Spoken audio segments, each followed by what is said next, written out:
안녕하세요. 9월 10일 아침입니다. 오늘 아침은 또 역시 차가운 그런 배경으로 넣어봤고요. 어제 시장도 좋진 않아서 뭐 기분 좋은 뭐 이렇게 시작할 수는 없고 어쨌든 뭐 차분하게 객관적으로 최대한 객관적으로 전달해드리도록 하겠습니다. 오늘 제목은 제가 여인은 돌아서지 않는다라는 것으로 제목을 잡았고요.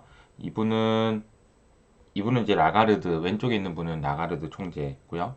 오른쪽에 계신 분은 대처이죠. 그래서 이 두 분이 했던 얘기가 여인은 돌아서지 않는다 이런 얘기인데 이 말의 의미가 어떤 건지 한번 좀 설명을 해보도록 하겠습니다. 어제 미국 시장은 다우가 좀 조정을 받았고요. 0.4%, 나스닥도 0.2%, S&P 0.4%이 정도 조정 받았습니다. 그러니까 뭐 매크로 단에서 큰 변화가 있었다기보다는 전반적으로 이제 차익 실현이 진행되고 있는 과정이라고 보시면 될 것 같고요. 시장을 보면은 헬스케어 업종은 많이 빠졌는데 모더나는 조금 올랐습니다. 그리고 은행주들이 좀 올랐고요. 최근 주가 흐름은 그렇게 좋진 않지만 은행주도 좀 올랐고 나이키 올랐습니다. 음, 그리고 아마존 좀 빠졌고 테슬라랑 뭐 이 빅테크 주식들은 그렇게 1% 내외로 변동이니까 큰 변화는 없었던 것 같아요. 넘어가면 자, 이 라가르드가 어제 이제 22회의가 있었고 라가르드가 여인은 테이퍼링 하지 않는다라는 말을 좀 남겼는데 이 말이 무슨 의미인지 좀 설명을 좀 해보도록 하겠고요. 그리고 미국 국채 가격이 상승했다. 다시 말하면은 금리가 하락했다라는 얘기입니다. 어, 채권의 가격이 올랐다는 얘기는 금리는 하락했다는 얘기고요. 특히 뒤에도 있겠지만 30년물 입찰이 호조를 보였다라는 겁니다. 30년물이라는 거는 미국의 30년 만기가 되는 채권을 발행을 했는데 이 말은 미국 정부가 30년 만기로 돈 좀 빌리려고 그러는데 빌려줄 사람 그랬는데 2.5배나 돈이 왔다는 거죠. 나 1억 빌려줘 그랬는데 2.5억 빌려줄게 라고 시장에서 왔다. 그래서 금리가 낮아졌다. 와, 이거 채권 살려는 사람 여전히 많구나 이런 생각을 했다. 그리고 그런 얘기 있었고요. 델타 변이 여파 좀 계속 지켜봐야 될 것 같고 어, 한번 내용을 보면은 어, 주식 전문가 요거 먼저 하죠. 여인은 테이퍼링 하지 않는다. 이 말의 의미는요.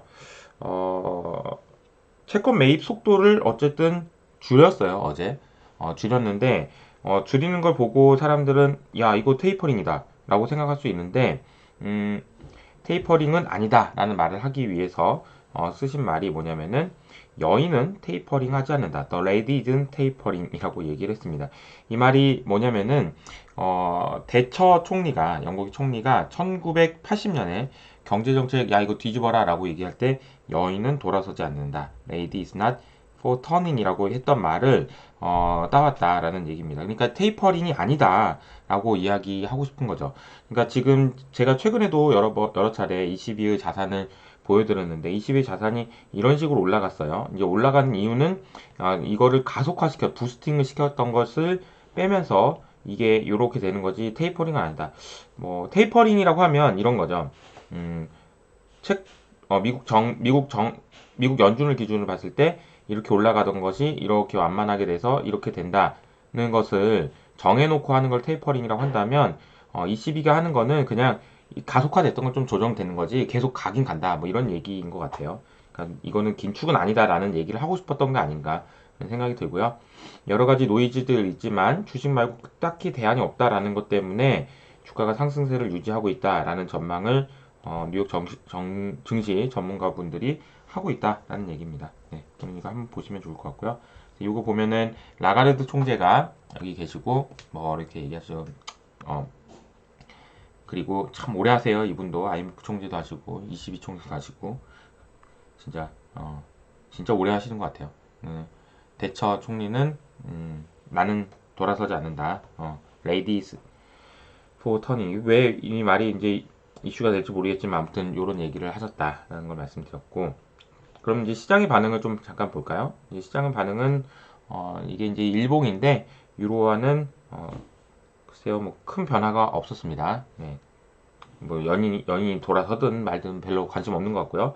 달러도 좀 약세, 어제는 약세를 보였는데 뭐 그렇게 큰 폭의 뭐 이렇게 야 이거 뭐 대단한 일이 나타났다 이런 얘기는 아닌 것 같습니다. 그리고 특이했던 것은 금리인데, 금리는 제가 이제 말씀드리는 거는 뭐 1.5% 정도 레벨을 말씀을 좀 드리고 있죠. 1.5%가 넘어서게 되면 이거는 어쨌든 시장에는 안 좋은 이슈일 것 같습니다. 라고 미리 말씀을 드렸고, 금리가 어제 또 많이 빠지면서 마치 이게 금리가 올라가면서 막 이렇게 갈 것 같았던 그런 분위기는 아닌 것 같습니다. 일단은 그래서 계속 당분은 이렇게 옆으로 계속 횡보하는 모습을 보이지 않을까 그런 생각을 좀 하고 있고요. 자, 그리고 이제 제가 이제 최근에 이제 봤던 것 중에서 가장 인상적이었던 거 하나 말씀드릴게요. 이거는 아틀란타 연준이라는 곳에서 거의 실시간으로 미국 GDP를 추정하는 데이터를 발표합니다. 이거는 미국의 3분기 GDP를 지금까지 나온 발표 경제 지표들을 종합해 가지고 야 이게 경제 지표가 이렇게 나왔어? 그럼 GDP가 이렇게 되겠구나라는 점을 찍는 거예요. 이 점을 참 열심히 하시는 분이 많죠. 여기다 이렇게 점을 찍는 겁니다. 이렇게 점을 찍는 게 지금 불과 얼마 전까지만 해도 6%였는데 지금 보면은 3%대까지 낮아졌어요. 3%는 아니고 3%대까지. 이게 이제 여기서 이렇게 낮아지는 과정에서 나왔던 얘기가 자동차 판매량, 미국 자동차 판매량 둔화인데 사실 이 얘기를 이제 조금 더 부연 설명을 드리려면 제가 자주 말씀드렸던 짜장면집 가게 비유로 다시 한 번만 돌아가서요. 짜장면집에서 얘기하는 게 이런 거죠. 양파과 밀가루 가격이 너무 올랐습니다. 이거는 이제 우리가 PPI라고 얘기할 수 있을 거고요. 짜장면 가격은 CPI, 그러니까 소비자 물가라고 얘기할 수 있는데, 짜장면 가격을 올려야 되는데, 왜냐면 PPI가 너무 올라서요. 얘네들이 올라서. 근데, 이게 이제 오르다 보니까 어떤 문제가 생기냐면, 또 이제 어떤 문제가 있었냐면, 양파, 밀가루는 가격이 올랐고, 양파는 조달이 안 돼. 양파가 없어. 그래서 짜장면을 못 만들어. 그러니까 짜장면 가격이 올라. 이런 일들이 생겼던 거죠. 그게 뭐냐면은 차량용 반도체. 차량용 반도체가 없어요. 지금도. 그래서 차를 못 만들어요. 자동차를. 그러니까 자동차 가격이 올라가다가 이거 만들지 못하니까 팔 수가 없잖아요. 그러다 보니까 어떤 일이 생기냐면 짜파게티를 먹는 거죠. 짜파게티. 짜파게티 이제 중고차입니다. 중고차 가격이 즉 폭등합니다. 중고차 가격이 폭등하고 자동차 가격도 오르니까 어떤 일이 생기냐면 안 먹어. 이런 일이 생긴다는 거죠. 안 사. 자동차를 안 사요. 이건 이제 수요 둔화로 비춰질 수 있는 거고 그런 일이 생기는 것 같습니다. 그러니까 마치 우리가 이게 참 여기 어려운 게요. 우리가 PPI 즉 이제 커머더티 가격 우리 상반기 때 올라가는 것들 보면은 야 이게 경제가 좋아진다라고 얘기했지만 사실은 그냥 밀가루 만드는 사람이 없어져서 아니면은 양파 만드는 사람한테 야 너 CO2 배출하니까 너 만들지 마라고 얘기하니까 못 만든 거예요. 못 만든다 보니까 가격이 올라가는데 이 가격이 올라간 거를 짜장면 가격에 전달 못 시킨 것도 있고 어떤 거는 밀가루를 못 구해 와서 짜장면을 못 만드는 경우도 생기다 보니 짜파게티가 올릴 정도로 막 상황이 뒤죽박죽 꼬여 있는 됐는데 지금 현재 상황은 안 먹어. 예. 그런 상황까지 이어지게 됐다라는 거고 그러다 보니까 미국의 GDP가 지금 낮아지고 있는 상황으로까지 이어지고 있는 것 같습니다. 좋은 현상은 아니에요. 이게 이제 여러 가지로 꼬여 있다 보면은 수급이 꼬여 있고 이런 것들이 풀리는데 시간이 좀 필요한 것 같습니다. 그래서 우리나라 시장도 어제 좀 안 좋았습니다. 어제 또 좀 상당히 큰 폭으로 좀 하락을 했고요. 1.5% 하락했고 3,100포인트입니다. 3,114. 그러나 사실 보면은 야, 이 정도도 사실 우리가 너무 힘들지만 연초 주가 대비하면은 여전히 좀 올라와 있는 상황이고요. 그리고 또 제가 말씀드렸던 제가 지금 이제 3,000에서 3,200에서 3,050에서 3,250포인트 정도의 박스권이라고 말씀드렸고 우리가 이제 박스권을 전망하는데 돈을 제일 많이 잃을 수 있는 그런 생각은 뭐냐면은 빠질 때는 한없이 빠진다고 생각하고 오를 때는 한없이 오른다고 생각할 때 많이 깨집니다. 그냥 박스권이라고 생각하시고 이렇게 너무 많이 빠지더라도 반등을 하고 결국은 이제 다시 올라갈 거라고 생각하시는 게 낫고요. 이때는 이때 올라갈 때는 영원히 올라갈 거라기보다는 그냥 천천히 올라갈 거다. 그때 뭐 이호석이가 얘기한 거 보니까 주가가 이렇게 쭉 뻗는 게 아니고 이렇게 쭉 뻗는 게 아니고 요렇게 갈 건데 좀 지칠 수 있다더라. 그러면 올라갈 때는 좀 천천히, 빠질 때는 너무 공포심에 반응하지 마시고, 이게 이제 확산되는 경우가 많으니까요. 그런 얘기를 좀 드렸고요. 자, 근데 어제 이제 제가 이제 자주 봤던 좋은 책 중에 하나가 이거거든요. 이 윌리엄 오닐이라는, 이제 김타 기사님도 자주 얘기하셨던 공매도 투자 기법. 이거 김타 기사님이 저한테 이제 뭐 편지를 써가지고 뭐 저한테 이렇게 했던 책인데요. 이 책을 보여드리는 이유가 뭐냐면은, 공매도를 언제 할지를 한번 고민해 보는 건 되게 중요해요. 그러니까 여러분이 공매도를 하시라는 게 아니고, 공매도를 한다면 언제 할 것인가. 이 고민이 왜 필요하냐면, 차익 실현이나 주식 시장을 언제 떠나야 될지, 잠깐 좀 멀찌감치 떨어져서 봐야 될지, 이런 생각을 하게 된다는 거죠.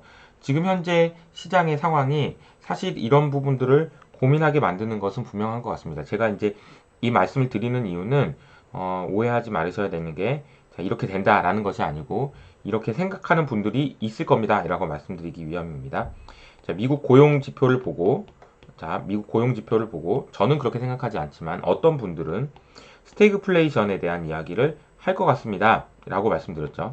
그렇게 생각할 수 있는 거리를 분명히 줬어요. 왜냐면 경기는 안 좋은데, 지금 경기는 안 좋은데 물가는 지금 올라가고 있잖아요. 그러면 이거, 야, 스태그플레이션 아니야? 이런 얘기들이 나올 수도 있다라는 거죠. 이렇게 나온다는 얘기가 아니고.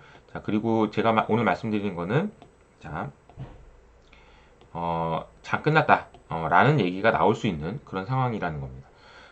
이 책에서 얘기하는 거는 뭐냐면요, 공매도를 하기 위해서는 뭘 해야 되냐.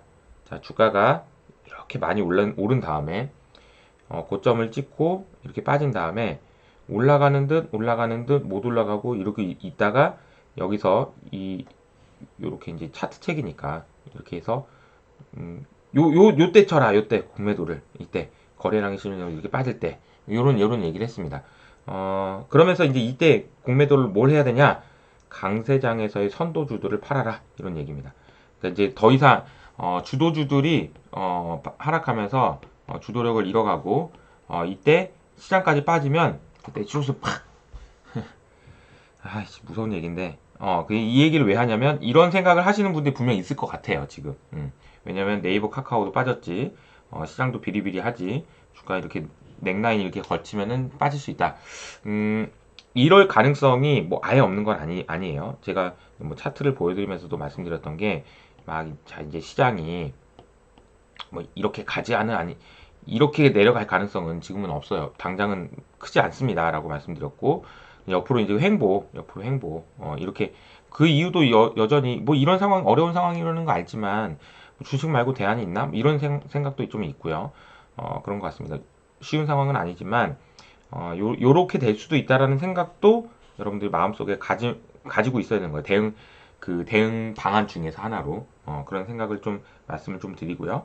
이렇게 된다라는 가능성은 저는 아직은 낮게 봅니다. 여러 가지 이유가 있지만 아직 대안이 많이 남아 있어요. 그러니까 이제 뭐 네이버 카카오가 많이 빠져서 좀 슬프기도 하고 안타깝기도 하지만, 어제 이제 이거는 SK가스라는 종목인데요.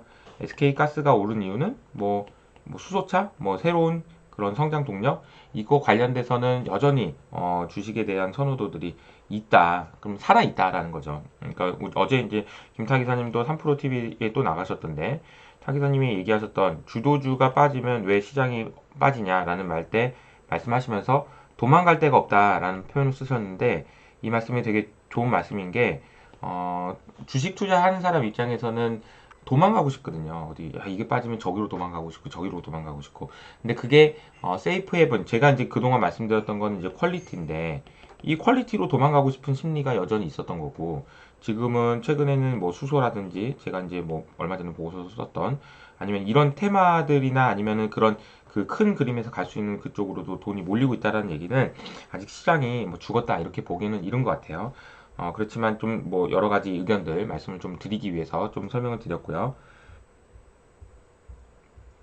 네이버 카카오에 대한 의견이 정말 많았습니다. 제가 최근에 올렸던 영상 중에도 조회수도 굉장히 많이 나왔고, 특히나 이제 댓글 반응도 굉장히 뜨거웠는데, 몇 가지 댓글의 내용만 소개해 드리겠습니다. 누가 했는지는 소개하지 않고. 자, 이제 이분은 카카오라는 배가 더 이상 국내에 머무르지 말고 이젠 해외 바다로 나가는 모습도 보여줬으면 합니다.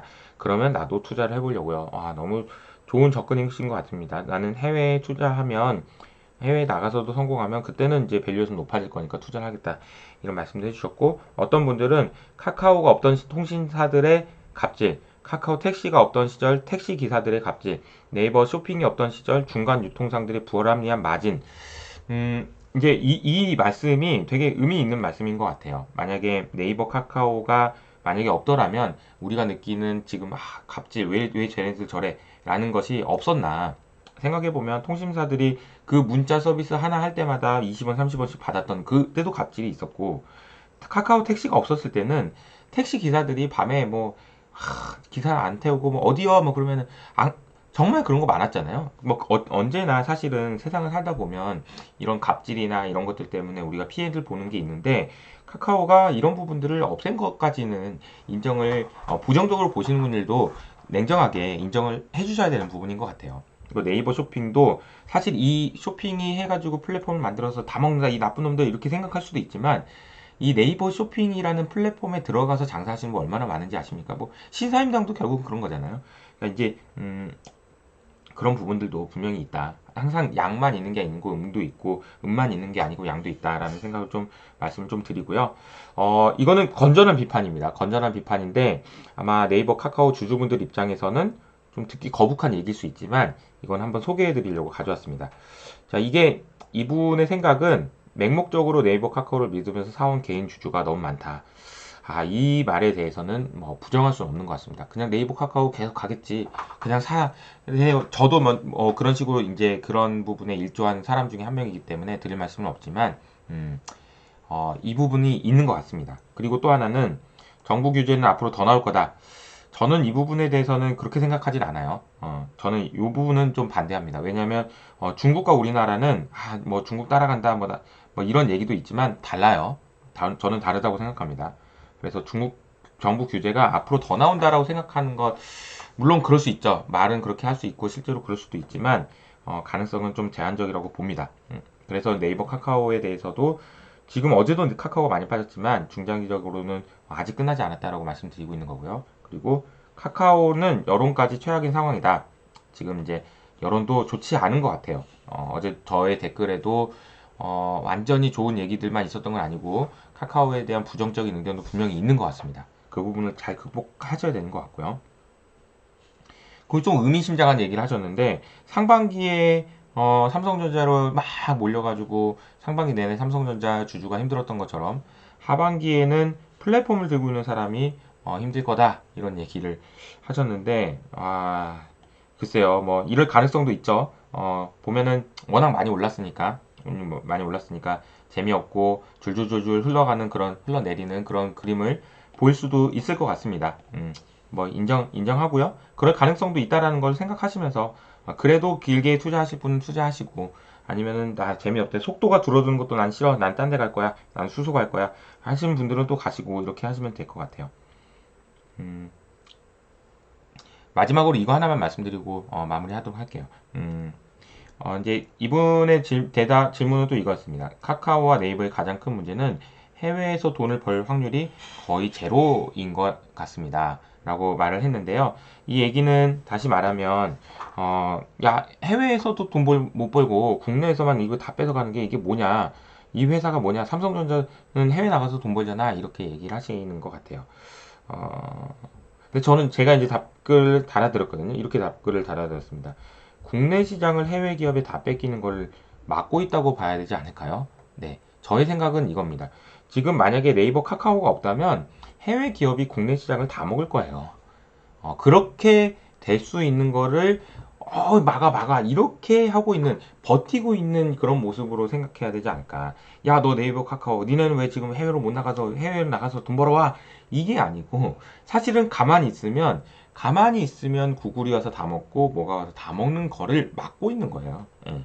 유튜브가 다 먹겠죠. 예. 지금도 유튜브 하고 있잖아요. KBS에서 심지어 골드 버튼 받았다고 자랑하고 막 이런 세상입니다. 지금 그런데 이런 세상에서 네이버 카카오가 지금 버티고 있는 거죠. 버티고 있는 거죠. 그나마. 저는 그렇게 생각하고요.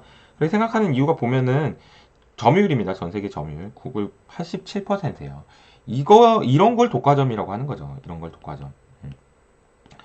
그러니까 우리 이제 뭐 네이버와 카카오에 대해서 비판도 있고 부정적인 여론도 있고 그리고 좀 보수적인 의견도 있고 주가도 좀 조정을 받았고 뭐 그런 얘기들이 있을 수 있지만 우리가 균형 잡힌 사고를 가지고 있으셔야 될 필요는 있다라는 생각이고요.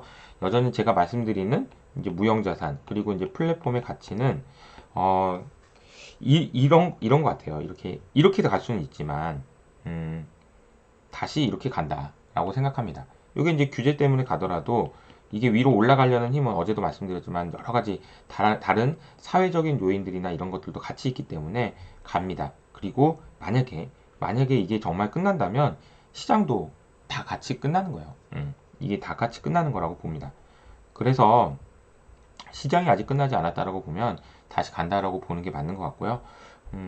뭐 가능성이 여전히 뭐 시장이 지금 이미 끝난 걸 수도 있어요. 돌아놓고 보면 뭐 그렇잖아요. 윌리엄 오닐이 말한 것처럼 지금 이제 뭐 주가의 하락 대세 하락이 이제 시작된 걸 수도 있어요. 우리가 모를 뿐이지. 우리는 미래를 모르니까. 근데 그 과정에서 제가 만약에 뭐 어떻게 설명을 드려야 될지 뭐 이런 거 되게 어렵겠죠. 되게 만약에 이제 대세 하락장이 생긴다면 생각하고 싶지 않습니다. 그렇지만 제가 객관적으로 저도 이제 나름대로 좀 중립적으로 고민을 진짜 많이 할게요. 그래서 만약에 진짜 이거 대세 하락장이 시작된다 그러면 막 진짜 쌍욕을 먹더라도 그걸 용기 내서 말하기 위해서 마음을 다잡겠습니다. 그래서 그거는 아직 저도 제가 생각해도 아니고 여러 가지 봤을 때 그건 아니다 라는 말씀을 좀 마지막으로 드리면서 마무리를 하도록 하겠습니다. 한 주간 너무 힘든 한 주였네요. 뭐 저도 개인적으로 여러 가지 많은 일들이 있었는데 뭐 힘든 하루였습니다. 힘든 일들이 많이 있었는데 그래도 힘내시고요. 투자는 또 계속 하셔야 되니까 뭐 급락장이 와도 투자는 계속 하셔야 되는 거니까요. 예. 우리가 마지막까지 저도 이제 끝까지 계속 시장 옆에 붙어 있으면서 여러분들에게 제가 드려야 되는 거는 객관적인 말씀인 것 같아요. 그래서 그런 내용들을 설명을 드릴 수 있도록 열심히 노력하도록 하겠습니다. 주말 잘 보내시고요. 오늘은 여기서 마무리하도록 할게요. 감사합니다.